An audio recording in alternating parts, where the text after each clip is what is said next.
Welcome back to another Film Geek video. Today I am ranking all of the new movies I saw in the month of June, from my favorite to least favorite movie I saw in either theaters or on streaming services.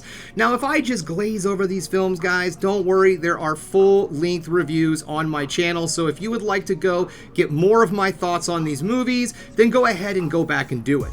I like doing these ranking lists because in some cases it may be able to give me a little bit more insight on films I saw during the month that I might have forgot or didn't add into my reviews on these films. So it's kind of like a nice little second chance to go back and check out all these movies and talk about the films that I really loved, and unfortunately talk about the movies I didn't like either. Now this is a complete and personal list. This is based off of my own opinions, my own personal enjoyment. This is not based off of any Metacritic score, Rotten Tomato, or anything like that. So more than likely, we're all going to have different feelings and opinions on these movies. So if you would like, feel free to leave some comments down below. Give me your list of the movies you saw in the month of June, and let me know what was your favorite and least favorite films. So let's get this started. Oh wait, I almost forgot. You're probably sitting there wondering, hey, Film Geek, you live in Missouri. It's hot as hell there, and it's June. Why in God's green earth are you wearing a long sleeve shirt? Well, that's because yesterday I went in and got a new tattoo. My sisters and I decided to get memorial tattoos for our mom, and so I went in and I got this really cool tattoo, Snoopy and Woodstock, and then I also have my mom's handwriting on there where it says, "Love Mom." I was really excited to get this. I went to the Ink Parlor, which is in a part of the city called Waldo here in Kansas City. The Ink Parlor is owned by my friend Rachel. She did the artwork on this, and she does the artwork.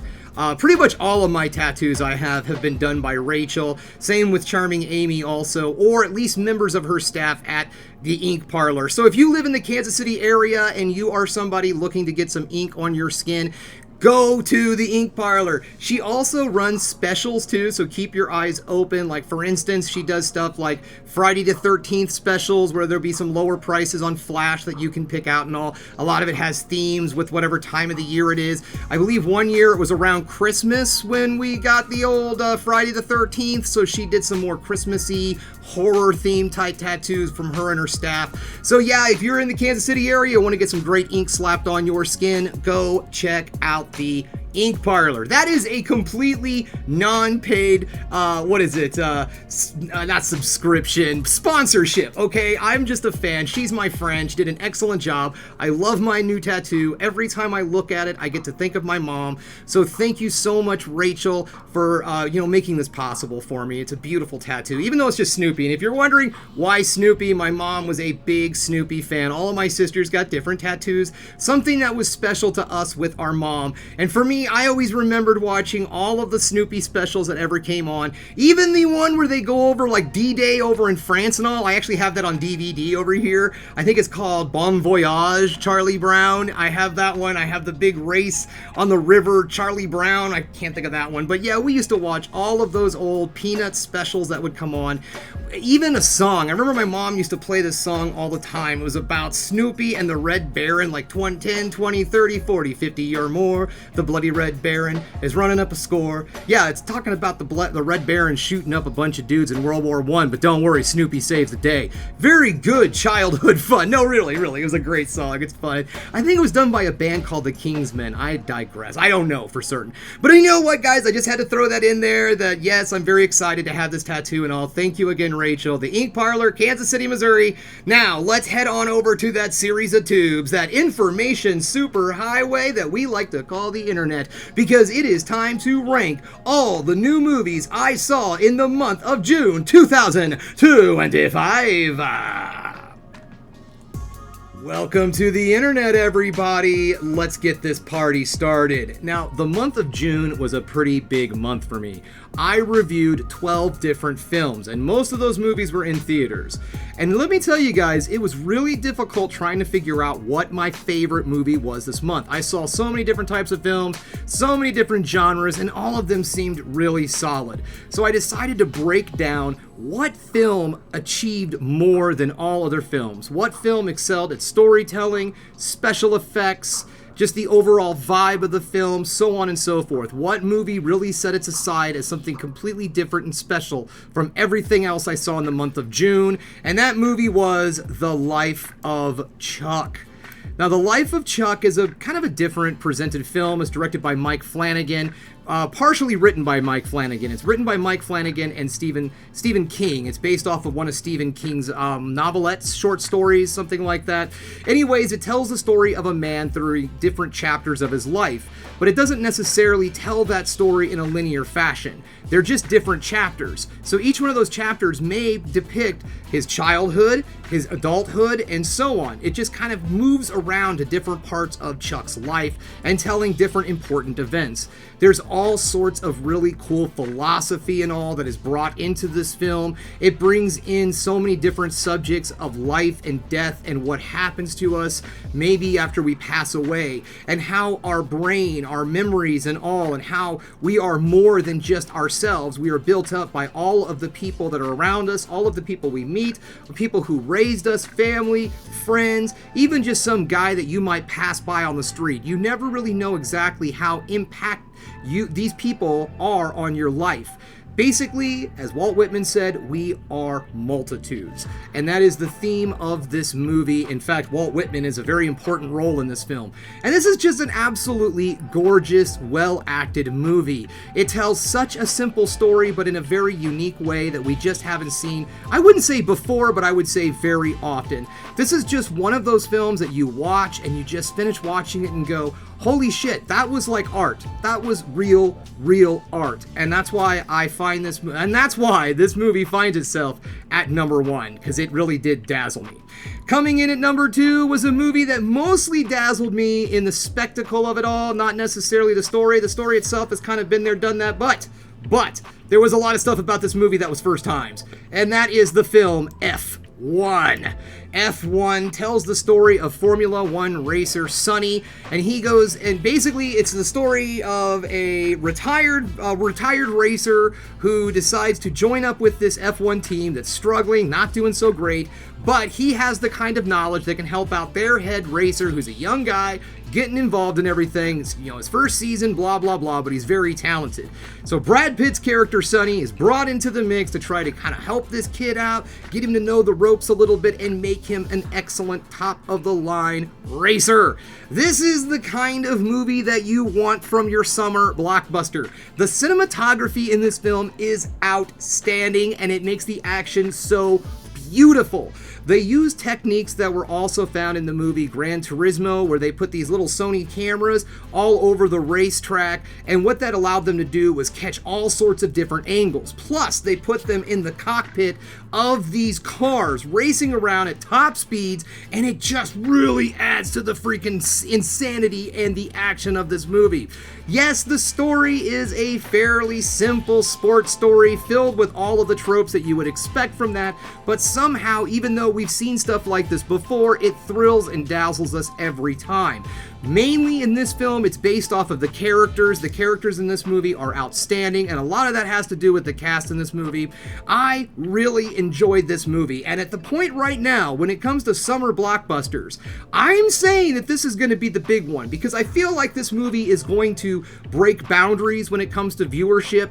I feel like this film is something that's going to attract all sorts of different people. It's not just made for people who are fans of F1 racing or racing in general. There's so much more in this film that it offers that I think it's going to really pull in some people, especially people who might be a little bit tired of the usual summer blockbuster, super extravaganza, special effects, CGI cartoon / real action kind of thing. So that's why it finds itself at number 2, because it just came so close to number 1.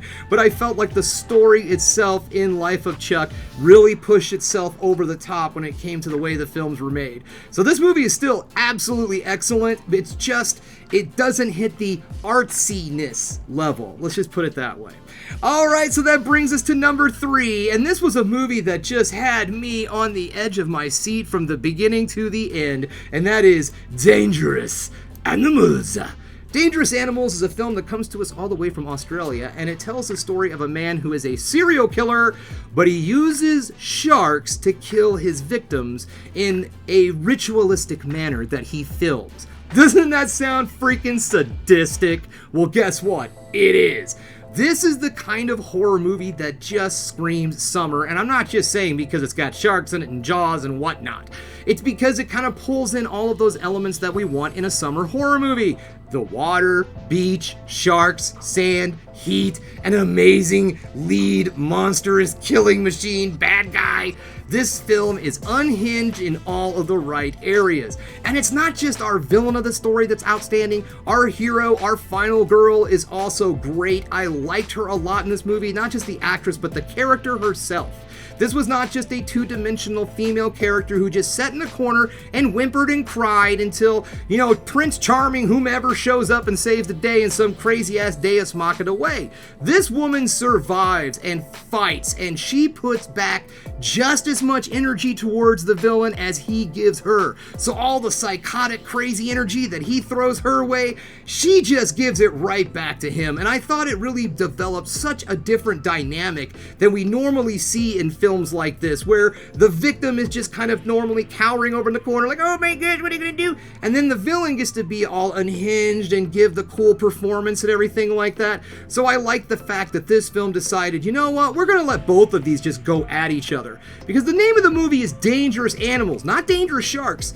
And I also still am holding with something I said in my review. I don't believe this is a shark movie in the least, because the shark is not the victim. The shark is actually just an innocent bystander in this entire thing. The sharks are being used just as much as the victims to fulfill this psychopath's weird kink, basically. And you know what? That's not cool. Don't involve sharks in your weird sadistic rituals. That's uncool. Sharks are alright. Don't bring them into all of this. But it's kind of like I brought up in my review for the film. The movie Friday the 13th isn't named Machete because it's a machete movie. It's named Friday the 13th, and Jason happens to use a machete. The sharks are weapons in this movie, not necessarily the actual villain. Alright, that's just something I wanted to say. I thought it was funny. Alright, we're gonna move on, keeping with it, but keeping with the killing and the maiming, and that is Predator, Killer of Killers at number 4. Now, if you haven't heard anything about this movie, whoa, check this film out. This is a Hulu original. It's still streaming on there, and it's just an anthology film of all of these predators going after other victims. Different killers, basically. And let me tell you guys, this is an outstanding animated film. It uses a really cool blend of both 3D and 2D animation. Everything kind of looks like a comic book come to life, but it also throws in enough realism to the animation to make everything look very cool and make it all very well pop. I absolutely enjoyed each one of these stories. Every one of them tells a very kind of different story throughout time, a different type of victim, each one of them in some way, shape, or form, a killer in their own right, going up against the greatest killers in the entire universe. What was really neat about this movie too is it's just kind of like a side story to the overwhelming, in everything that's going on right now with the Predator series. So with Prey, the new movie that's coming out soon, and then, this one kind of falls somewhere in between all of that stuff because it just tells different stories of the Predator throughout time. And what could have just have been an easy, simple little cash grab for the series, they decided to actually put a lot of work and good stuff into this film. The animation's tight, the stories are great, everything about this film really came together, and it kind of saddened me a little bit that they didn't put this movie in theaters. And I know there's this whole stigma when it comes to animation here in the States that it's just for kids, but come on guys, this movie would have looked really good up on the big screen. Okay, so that brings us into number 5, and keeping with big reptilian looking things that kill ya, Jurassic Park Rebirth. Jurassic Park Rebirth, what this film does is it doesn't try to necessarily reinvent the wheel of the Jurassic Park series. It just tries to take us back to the basics, ground it all out, and maybe, just maybe, have somewhere to move from there. So in this story, it's very simple. A group of mercenaries are hired to go to the island to gather DNA from the biggest dinosaurs around because those animals might possess some kind of DNA that can help us humans with different medical problems. Right? Very simple, to the point. This is a film that relies very heavy on the action, the special effects, and the spectacle of it all. It doesn't go really super far into the story element of all of this. This is just basically getting back, finding a baseline for this series, wiping out some of the really crap-ass ideas that they came up with in the World Series, and just get back to Jurassic Park type stuff. Dinosaurs on an island, we gotta go to this island for because blah blah blah reasons. And I'm really hoping that moving forward this is something that they try, or maybe they're just finally giving some of us fans the ending that we wanted. I never wanted this whole world of dinosaurs crap. To be perfectly honest, I liked the we're going to an island just because. Sometimes I don't need ass tons of story and lore and all this other shit. Sometimes I just need a big ass dinosaur biting people in half and some really fun action sequences. And that's exactly what Jurassic Park Rebirth is to me. They're not reinventing the wheel here. They're not trying to do anything too big and too crazy. They're just trying to find that baseline. Bring in elements of Jurassic Park, bring in elements of Jurassic World, and maybe we can build somewhere off of this. But this movie does not try to do the building. It just tries to find a ground level. Okay, so that brings us to our next movie on the list, and this is keeping with the sequel side story kind of thing, and that is Ballerina. Now, Ballerina tells the story of a woman who is in the John Wick universe. She is part of the Assassin's world, and she has decided that she wants to get out of that Assassin's world and get revenge on someone that wronged her. This is not necessarily a bad thing. I liked this movie. I had a lot of fun with this movie. I thought the action sequences are on point. I thought our lead actress does an excellent job in this film. The only big problem I had with this movie was I didn't feel like the studio really believed in it. I didn't think that the studio thought that they could let this film walk on its own 2 feet and be its own thing. And after seeing the movie, I really felt like they kind of shoved the John Wick into this. It didn't really feel like he as a character was even really supposed to be in this movie to begin with. It just felt very tacked on, and it definitely didn't need to be there. I thought that this movie did a really good job of being its own thing, and it did have its own legs to stand on. There were some areas and some things I talked about in my review of this film that I thought they could have slimmed down a little bit to tighten this movie up a little, but all in all, I thought it was a really fun addition to the John Wick story. I just feel like the studio should have just let this movie stand by itself. It didn't need John Wick's involvement. All you needed in the trailer was just a simple "from the world of John Wick." You didn't need to put that in the goddamn title. You didn't need to change the title of this movie to "From the World of John Wick, Ballerina." Just leave it Ballerina. That's all it needed. I felt like it just made the movie seem like it was going to be a complete and total cash grab, and it's not. But the studio, for some stupid reason, sure made it feel that way. Okay, rant over. Let's move on to something a little less controversial. And that is K-Pop Demon Hunters! K-Pop Demon Hunters is on Netflix, and guys, this was honestly my biggest surprise of June. When I saw the trailer for this, I sat there and was like, am I gonna really review this? Because it looked like it was going to be something so not for me, something that was going to be completely out of my realm of enjoyment, that I didn't think I would like anything about it. And to be perfectly honest, guys, when this movie ended, I loved it. I thought this film was excellent. I was saddened that it was Netflix because I would have loved to have seen this up on the big screen because the animation is gorgeous. And also because it being on Netflix, I might not ever be able to have a physical copy of this movie. So I'm completely reliant on Netflix keeping it on their streaming service in order for me to see it. I don't trust you, Netflix, and I don't like this situation. Start putting more crap on physical media. Okay, anyways. So this tells the story of a group of young women who are not just K-pop superstars, they are also demon hunters. And they do a really good job of not making that sound silly.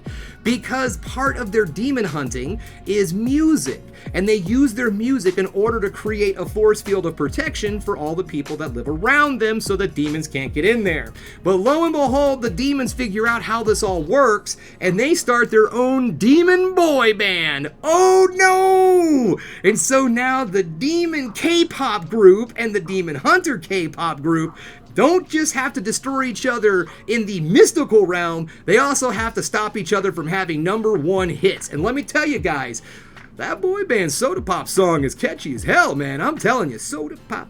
My soda pop. Okay, anyways, this film is a lot of fun, a lot of great music, great voice acting, excellent animation. The animation studio for this film is Sony Imagination Work, and they do an excellent job. Yes, it is that Spider-Verse animation that they made famous. It's their animation, so I don't have to be like, it's just like that stuff that you saw in the Spider-Verse. They're sure trying to make things new and different. It is the Spider-Verse people, so they're just doing their own thing, and I love it. It looks good. I cannot wait to see what next comes from this studio. Alright, moving on to number 8 is another animated film, and I had really high hopes for this movie, Elio. Elio was a lot of fun. I really enjoyed this movie, and it was so nice to see Disney Pixar doing something original. But they didn't freaking advertise the damn thing. So Elio tells the story of a young boy who lives on a military base. He feels completely alone and isolated, and so he has always dreamt of being abducted by aliens. So the first part of the movie centers on him trying to get abducted, and then lo and behold, guess what happens? He gets abducted by aliens and gets to go on a big space adventure. This is a fun, heartwarming tale. Does it reach the levels of Toy Story and Finding Nemo? No, not on the emotional level. I think on the story level, yeah, the story is extremely solid in this film, but I didn't feel that emotionally speaking, it told an intimate enough story that a larger group of people are going to really get an emotional attachment to this movie. I do think there's a lot here for some people, but I don't feel like it had a nice, big, wide emotional core to it for a lot of folks. You know, stuff like the beginning of Nemo, where, you know, the babies get wiped out and Nemo's mother dies, or, you know, Up, the story of the old man and his wife and how they couldn't have children. You know, those types of intimate little stories that'll, you know, I say a bigger group of people can really identify with and understand a lot. You know, we all know what a lot of us know, let me put it that way, a lot of us know what it's like to go into a partnership with a long-term partner and then that partner not be there, or just a loved one in general that's been with you for a very long time and now they're not there anymore. So that's how that kind of emotional, you know, I guess you could say familiarity kind of comes from with the films that Pixar generally makes, but it doesn't seem like they want to tell those small intimate stories anymore. I feel like the last time they really did was something like, you know, Turning Red or Soul, in my opinion. I think that was it, but now they're just more focused on sequels, and if it's not a sequel with a bunch of big names that hasn't already made Disney a shit ton of money, they don't care. And they don't care about movies like this. And that's bullshit, Disney. In all honesty, you put this stuff out there, give it some faith, put a minor bit of advertising. For God's sake, they didn't even have a popcorn bucket for this movie. And one of the characters would have been an amazing popcorn bucket. And not only that, a plushie. I don't even know if there's any kind of merchandising whatsoever. Disney, what the hell? Get on the ball! Okay, anyways, if you want to see Elio, it's still in theaters. Get out there, support this film. In all honesty, guys, I do think that it's a really good time for the family at the cinema. Throw the kids in the old minivan, the SUV, the hybrid, the whatever you call it nowadays, and take them out to see Elio. All right. Make it a Sunday matinee, though, okay? I'm just saying, money-wise, all right? I think you'll like Elio more, all right? Okay, anyways, I'm a cheapskate. Sorry, guys. So keeping in the family fun realm, that brings us to our next film, How to Train Your Dragon. Now, I loved this movie, and if this was the animated movie, it would probably be top of the list. If this was the first time I saw the animated film, pardon me. Hang on here. It's that time again. Talks amongst yourselves. Alright, so anyways, How to Train Your Dragon. I'm not going to go over a whole lot with this movie. Everyone, a large portion of people know the story of How to Train Your Dragon. I thought this was an excellent remake, and moving forward, I think there was the criticism a lot of people had on this is that it wasn't its own thing. It was based way too much off of the animated movie, and my response is, if it ain't broke, don't fix it. This is one of those rare opportunities where a movie that is animated can actually translate quite well to live animation with modern special effects.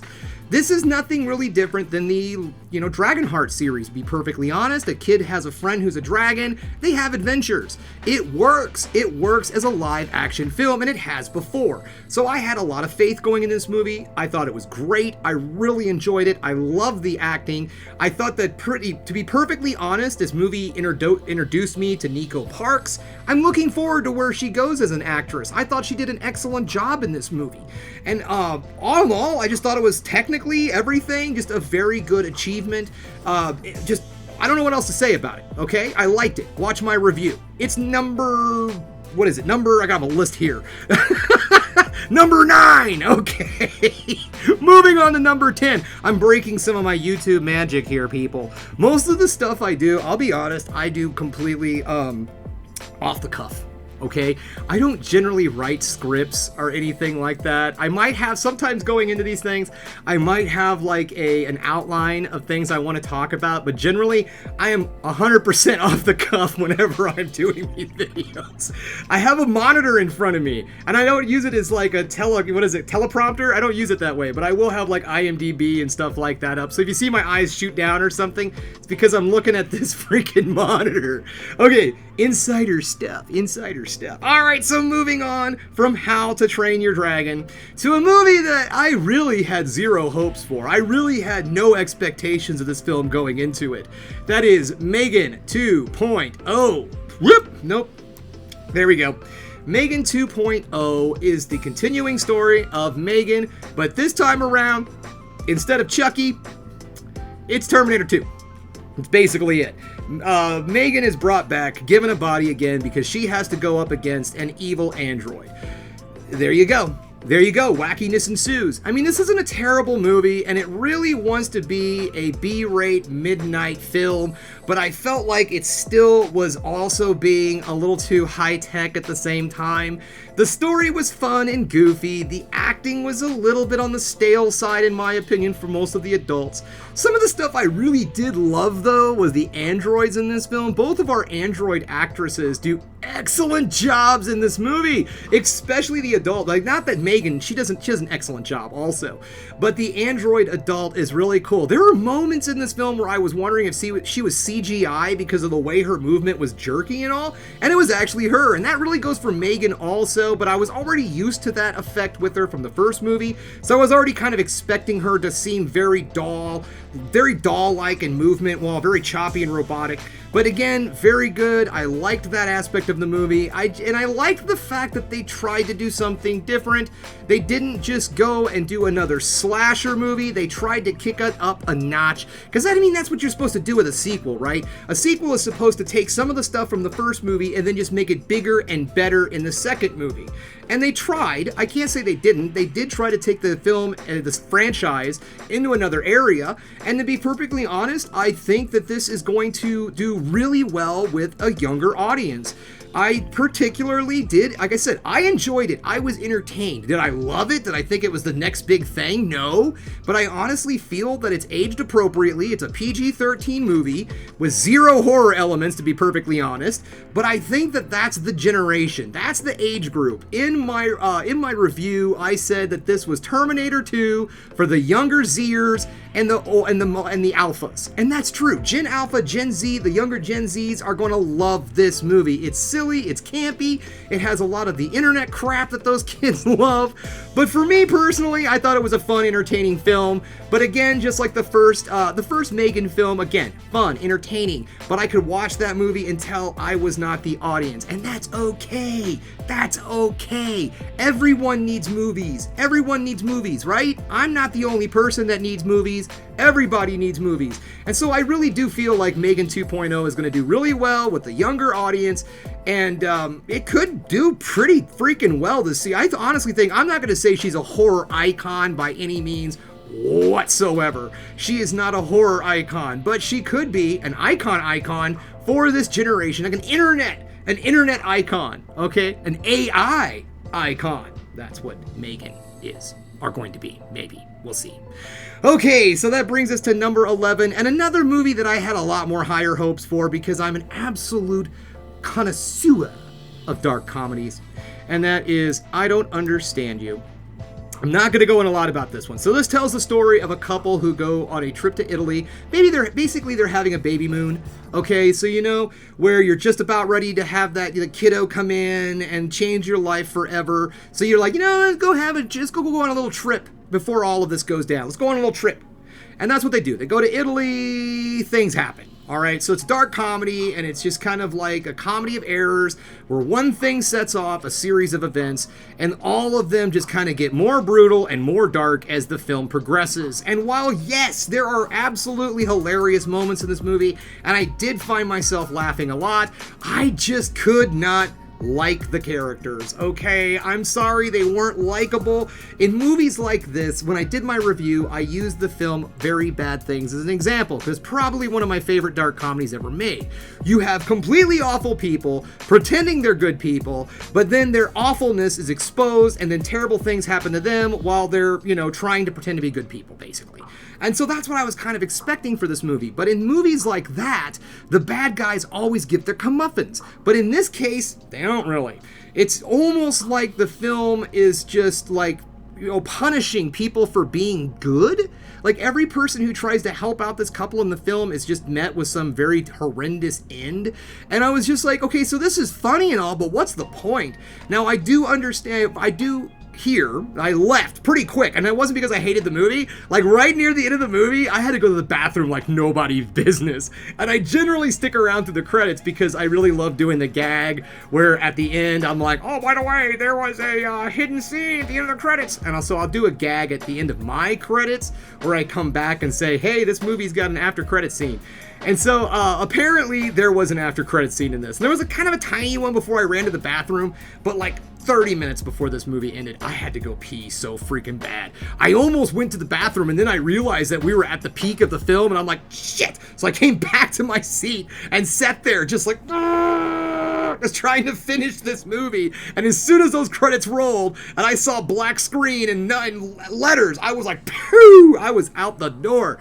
So apparently there's an after credit scene that maybe ties a little bit more of this together. Who knows? But still, you had to sit through the credits to find it. Is that actually part of the movie? Is it? Is it part of the story if it comes after the credits? After the story was over? I don't know. Put it down in the credit. Put it down in the comments. Talk amongst yourselves. Let me know how your feelings are. Are after credit scenes part of the movie? Okay, moving on to our final film. And that is the Apple TV Plus. Is that right? Apple TV Plus? I can never remember. But anyways, the Apple TV Plus original Echo Valley. Now, there were things about this movie. This isn't a terrible movie. It might be my least favorite film of the month, but there was a lot of good stuff here. It tells a story of a mother who's living on this ranch in the middle of nowhere. She has a troubled daughter who is played by Sydney Sweeney, who is addicted to drugs and everything. She shows up at her mother's house. Well, the mother is played by Julianne Moore. I should put that in there. And the daughter shows up at the house, asking for money and everything, and then ends up getting involved in this whole scenario, killing her boyfriend, blah, blah, blah. And it looked like it was going to be an extremely intense thriller. And I love those movies, man. But unfortunately, the thriller aspects of this movie is not where it shines, but the acting and dramatic story between mother and daughter was really good. So Sydney Sweeney and Julianne Moore, excellent. The thriller aspects of this movie just so discombobulated, so ludicrous and weird. It just really kind of hinders the film, to be perfectly honest. The story of a mother and daughter dealing with a daughter's addiction, and even having a little bit of a thriller aspect thrown in there would have been fine, but just where this movie goes, it just gets absolutely convoluted. And as the film progresses, you suddenly realize that it starts off as a very grounded, very dramatic, very slow burn-esque type of film, and then about the halfway point, everything changes and just goes into completely crazy, over-the-top, ludicrous ideas of what could possibly happen. So everything goes into like basically twists and turns that try to outdo themselves and be more clever and everything. And in a film just kind of gets a little overloaded, unfortunately.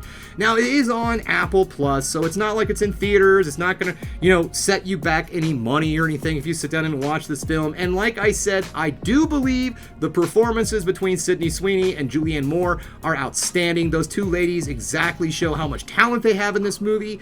It was just, unfortunately, the script itself, the story and all, it just didn't work for me. It just didn't work for me. The film, unfortunately, ended up being a big disappointment. Not something that I think is an unwatchable mess, but I feel in my heart of hearts that most people who watch this movie are going to walk away a little disappointed from this film. Well, so there we have it, everybody. My ranking list for the month of June, from my favorite movie to least favorite movie of the month. And as I keep saying, if you would like to leave any comments in the down below talking about your favorite movies of the month of June, feel free to do so. But as I like to wrap up my videos here on The Film Geek, thanks again for watching The Film Geek. If you liked what you saw here today, go ahead and subscribe to the channel, ring that bell for notifications, and give me the old thumbs up so I know you like what you're seeing. And if there's one more thing you can do, folks, that is keep watching movies. You know I'm gonna.